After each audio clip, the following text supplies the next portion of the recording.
बिस्मिल्लाहिर्रहमानिर्रहीम। मैं हूं मुख्तार हुसैन और आज हम पंजाब टेक्स्ट बुक्स की जो मैथमेटिक्स की बुक्स हैं इसमें से क्लास 9th की मैथमेटिक्स बुक्स की एक्सरसाइज 1.6 को यहां पे सॉल्व करेंगे।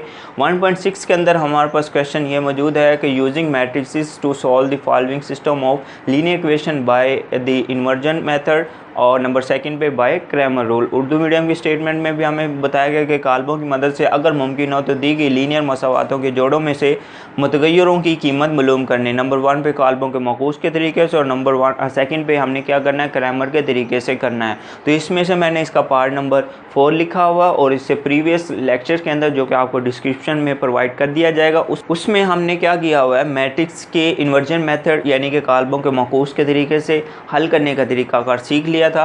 अब इस पार्ट नंबर 4 को हम क्या करेंगे, काल्बों के क्रैमर के तरीका से करेंगे।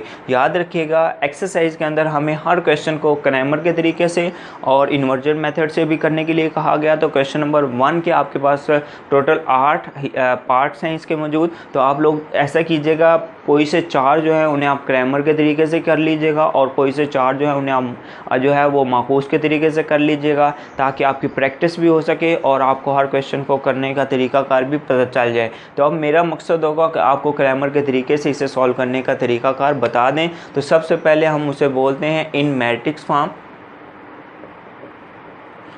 मैट्रिक्स फॉर्म को हम उर्दू मीडियम में बोलते हैं काल्बों की शक्ल में लिखने से। इसे हमने काल्बों की शक्ल में लिखना है। तो काल्बों की शक्ल में लिखने के लिए हम यहाँ पे देखेंगे इस फर्स्ट जो हमारे पास दोनों इक्वेशंस के अंदर जो x वेरिएबल मौजूद हैं उनके जो कोफिशिएंट हैं, अददी सिरे हैं, उन्हें एक कॉलम की शक्ल में लिख देंगे, जो कि एक मैट्रिक्स में 3 और दूसरे मैट्रिक्स में 5 मौजूद है। और इसी तरह से जो इनके y वेरिएबल्स मौजूद हैं उसे उसी मैट्रिक्स के अंदर सेकेंड कॉलम के अंदर लिख देंगे। और फिर उसके बाद हमारे पास ये एक स्क्वायर बाय 2 स्क्वायर मैट्रिक्स बन जाएगी। फिर उसके बाद हम क्या करेंगे, इनके वेरिएबल्स के बना पर हमने पहले x वेरिएबल के कोफिशिएंट लिखे हैं तो x ऊपर आएगा और y नीचे आएगा। फिर उसके बाद इक्वल टू, जैसे कि दोनों मसावातों के अंदर इक्वल मौजूद है तो मैट्रिक्स की फॉर्म में भी काल्बों की शक्ल में भी दरमियान में इक्वल आएगा। और इनके अंदर जो दोनों कांस्टेंट मौजूद है जो कि इक्वल की राइट हैंड साइड पर मौजूद है उनको कंटेन करने वाले एक कॉलम मैट्रिक्स हमारे पास अलहदा से बन जाएगा। तो ये हमने काल्बों के मकूस की काल्बों की शक्ल में यानी कि हमने इसे क्या किया, मैट्रिक्स फॉर्म में लिख लिया। अब हमने इसे क्या करना है, बाय क्रैमर रूल इसे सॉल्व करना है। तो आप लोग इसे कहेंगे इंग्लिश मीडियम वाले बाय क्रैमर रूल, तो और उर्दू मीडियम वाले इसे कह सकते हैं क्रैमर के कानून की मदद से। तो इसे क्रैमर के कानून की मदद से सॉल्व करने के लिए आप लोग को इसके अंदर मखसूस मैट्रिक्स होती हैं, उन्हें हमने कंसीडर करना होता है, लेट करना होता है। आप लोग उर्दू मीडियम वाले उसे बोल सकते हैं फ़र्ज़ किया।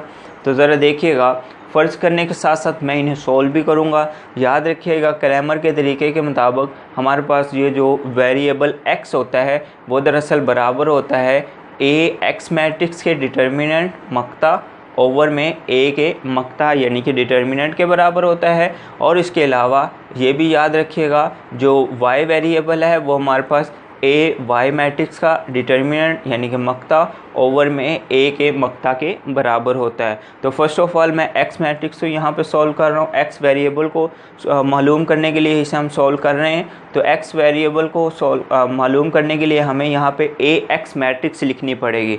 और तवज्जो कीजिएगा ज़रा, ax मैट्रिक्स हमने कैसे लिखनी है। ax मैट्रिक्स में हमारे पास हमने इस इक्वेशन के अंदर ये जो x दोनों वेरिएबल थे उनको कंटेन करने वाले जो कोफिशिएंट थे 3 और 5 थे, ये वाले 2 एलिमेंट हैं। हमने ये जो हमारे पास पहली मैट्रिक्स आएगी इसमें x के कोफिशिएंट ये वाले हैं, इन दोनों कोफिशिएंट की प्लेस पर हमने इक्वल की दूसरी साइड पे ये जो हमारे पास दोनों एलिमेंट है -6 और -10 वो इनकी प्लेस पे राइट करने होंगे। यानी कि इधर डिटर्मिनेंट में हमारे पास 3 और 5 की बजाय हम क्या लिखेंगे, -6 और यहाँ पे -10। और इसके अलावा a मैट्रिक्स के अंदर यहाँ पे हमारे पास ये वाली जो मैट्रिक्स है इसमें हमारे पास -2 और -2 ये कॉलम जो होगा ये एज इट इज़ आएगा। नीचे हमारे पास a मैट्रिक्स जो होती है यही वाली मैट्रिक्स हम a मैट्रिक्स बोलते हैं। तो इसका हमने डिटर्मिनेंट लेना है। तो इसके लिए हमारे पास यहाँ पे आएगा 3, 5 और फिर दूसरे कॉलम में हमारे पास -2 और -2 मौजूद हैं। इसका हमने डिटर्मिनेंट लेना है। तो अब ऊपर वाले हिस्से का भी डिटर्मिनेंट लेना है, तो नीचे वाले के हिस्से का भी डिटर्मिनेंट लेना है। तो पहले डिटर्मिनेंट ऊपर वाले हिस्से के लिए -6 जब -2 से ज़रब करेगा तो हमारे पास जमा में 6 × 2 12 बनेगा, और डिटर्मिनेंट की शक्ल में दरमियान में माइनस आता है, और ये -2 जब -10 से ज़रब करेगा तो माइनस माइनस जमा हो जाएगा, और 2 ज़रब जो 10 होगा वो 20 हो जाएगा।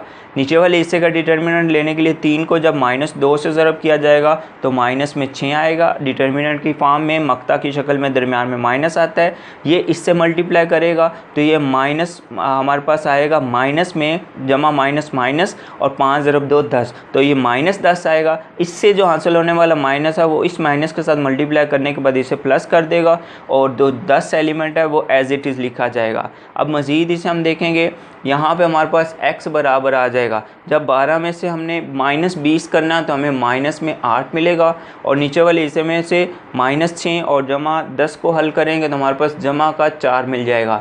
इसे मज़ीद देखेंगे तो हमारे पास ये माइनस में 2 ये फ्रैक्शन इसके इक्वल आएगी, जो कि हमारे पास x की वैल्यू होगी।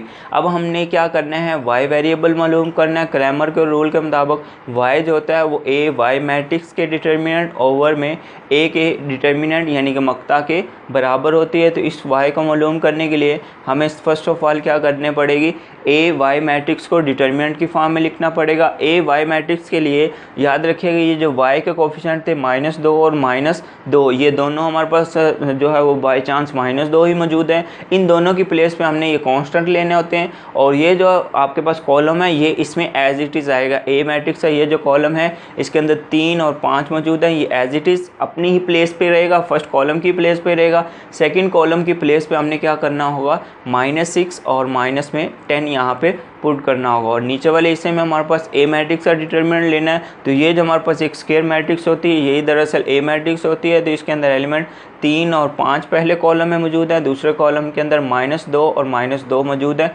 तो इसको हमने सोल्व करना है। तो इसके लिए हमारे पास ऊपर वाले हिस्से का डिटर्मिनेंट यानी कि मक्ता लेने के लिए 3 को -10 से ज़रब करेंगे तो -3 मिलेगा। मक्ता की शक्ल में दरमियान में माइनस आता है, और 6 ज़रब जमा माइनस माइनस 6 × 5 30 होगा। तो इन दोनों को मल्टीप्लाई करने पर हमें -30 आंसर होगा। वो जो माइनस होगा वो इस माइनस के साथ मल्टीप्लाई करने के बाद इसे प्लस कर देगा, और 6 को 5 से ज़रब करने पर हमें 30 आंसर हुआ था। उसके बाद ज़रा देखिएगा नीचे वाले जो डिटर्मिनेंट में ये 3 ने -2 से ज़रब करना है तो -6 होगा, दरमियान में माइनस आना है, और ये दोनों एलिमेंट जब ज़रब करेंगे तो हमें माइनस में 10 मिलेगा। वो माइनस इस माइनस को प्लस कर देगा और साथ आएगा 10। और उसके बाद ज़रा हम देखेंगे -30 जमा 30 ये हमारे पास 0 आंसर होगा, और नीचे वाले हिस्से में हमारे पास 4 होगा। किसी भी नंबर को 0 के साथ मल्टीप्लाई करें या डिवाइड करें तो वो हमारे पास नंबर क्या हो जाता है, 0 हो जाता है। तो यूँ हमारे पास y की वैल्यू क्या आ जाएगी, 0 आ जाएगी। और मैं उम्मीद करूँगा कि क्वेश्चन नंबर 1 के अंदर जो क्रैमर के तरीके से आपको क्वेश्चन करने के लिए कहे गए हैं ये आप लोगों को अच्छे से समझ आ गया होगा। मैं इसका एक ही क्वेश्चन करवाने जा रहा था, वो मैंने आपको करवा दिया, लेकिन इसके अलावा अगर आपका कोई और क्वेश्चन है तो आप लोग उसे जो है वो मुझे कमेंट्स बॉक्स में बता दीजिएगा, वो भी आपको जो है ना वो जल्द ही वीडियो प्रोवाइड कर दी जाएगी। उसके अलावा जो क्वेश्चन नंबर 2 और उससे नेक्स्ट जो क्वेश्चन हैं वो वाले स्टेटमेंट वाले क्वेश्चन वो इंशाल्लाह ताला मैं आपको नेक्स्ट वीडियो के अंदर प्रोवाइड करूँगा। थैंक यू, अल्लाह हाफिज़।